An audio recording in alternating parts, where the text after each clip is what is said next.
All the Young Dudes by MsKingBean89. Chapter 8. First Year Secrets. Tuesday, 5th October 1971. The next full moon passed much as the first had. This time the wolf had clearly grown restless, because Remus awoke with a number of deep scratches. They heal fast with a bit of antiseptic, he advised Madame Pomfrey, who fussed over him in the chill morning light. And faster still with magic, she smiled, with a flourish of her wand. The cuts closed up almost instantly. Remus stared, amazed. Can you get rid of scars, too? He asked eagerly. She shook her head sadly. No, Remus, not those ones. I'm sorry. It's okay, he sighed, dressing for school. This time he'd brought his change of clothes with him and left them in the tunnel just outside the shack, to avoid having to go back to the tower this time. He'd meet the other boys in their first lesson and let them wonder where he'd been.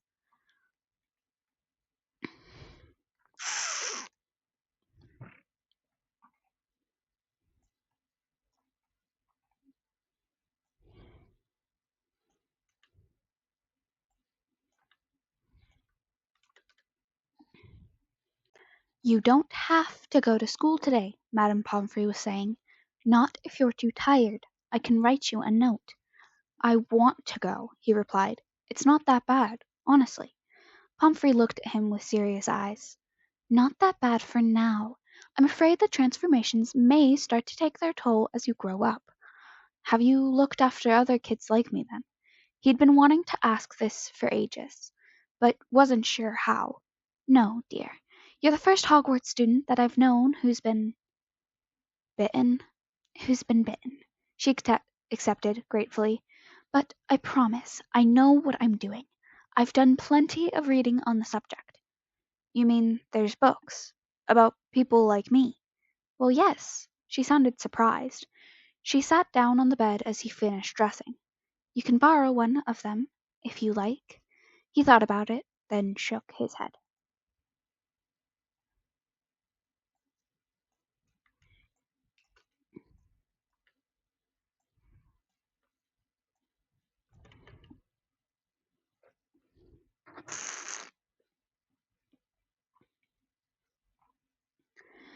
They had Transfiguration first thing, but McGonagall didn't give him detention for not bringing his homework.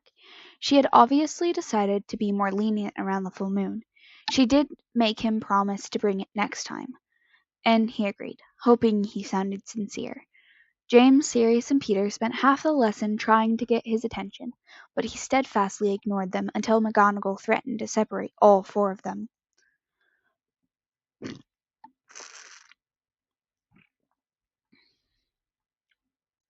In the halls, on their way to Charms, Remus knew there was no escape. It was a good 5-minute walk. So, where were you? Sirius blurted out, walking on his left-hand side. Nowhere, he replied, trying to hurry up. Oh, go on, James pleaded, coming up on his right side. Tell us, was it the same place you were last month? Maybe. Were you in detention again? Asked Peter, struggling to keep up.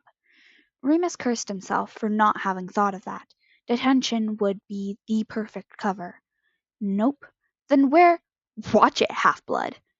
Remus had been too busy evading questions to look where he was going, and had run smack into Snape, who was coming around the corner. Already wound up, Remus squared his shoulders and attempted to push past, roughly. Watch yourself, Snivellus. Snape didn't move, and pushed him instead, Mulciber appearing at his left shoulder, looming menacingly over the smaller boys. I know it was you that broke into our dorms that other night, he hissed. All of you? Yeah, prove it, James smirked, folding his arms. Snape's lips curled. I can't, yet. But I will. I'll get you back too, I promise. We're quaking in our boots, Sirius replied, leaning against the wall, as if he was bored. Now, would you kindly move it? Your idea, was it, Black? Snape drawled. Or yours, Potter. Had to have been one of you. Pettigrew doesn't have the guts and dear Lupin here clearly hasn't got the brains. Remus clenched his fist. He could see Snape's hand on his wand. Severus probably knew all sorts of curses and hacks. James had taught Remus one or two, but he was too blind with rage to remember any of them now. "Move along now, gentlemen," a sharp voice suddenly rang out over the corridor. It was Professor Flitwick, stepping out of his classroom to see what the holdup was. "Severus, you're clogging up the halls, and you four are supposed to be in my class. Come along."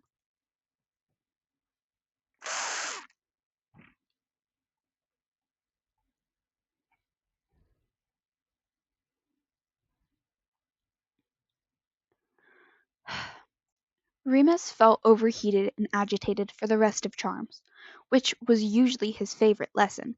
It relied more on practical work with his wand than reading or writing, and he often did better than even James or Sirius. Finding it difficult to calm down, he kept shooting his cushions across the room like missiles, rather than guiding them carefully across through the hoops Flitwick had hung from the ceiling. They'd been working on levitation charms for a few weeks now, and Peter was the only one still struggling. In Remus's opinion, Peter's problem was a lack of imagination. James and Sirius were both unearly confident, and he'd found that confidence was all you needed to complete most basic spells. Remus himself genuinely felt able to complete any task if it looked simple enough. Peter, on the other hand, worried about everything. He read and reread his textbook, trying to copy the complicated diagrams there rather than just copy what Flitwick showed them. "I expect you all to be able to levitate this book by the end of the week," Flitwick said at the end of the lesson. The book was enormous, about half the size of the tiny professor, and looked as though a fully grown man might have trouble carrying it very far. "So come prepared for a quick test of your abilities." Peter groaned as they collected their things to leave. Remus had managed to calm down by lunchtime, but still had trouble controlling his magic later in the afternoon.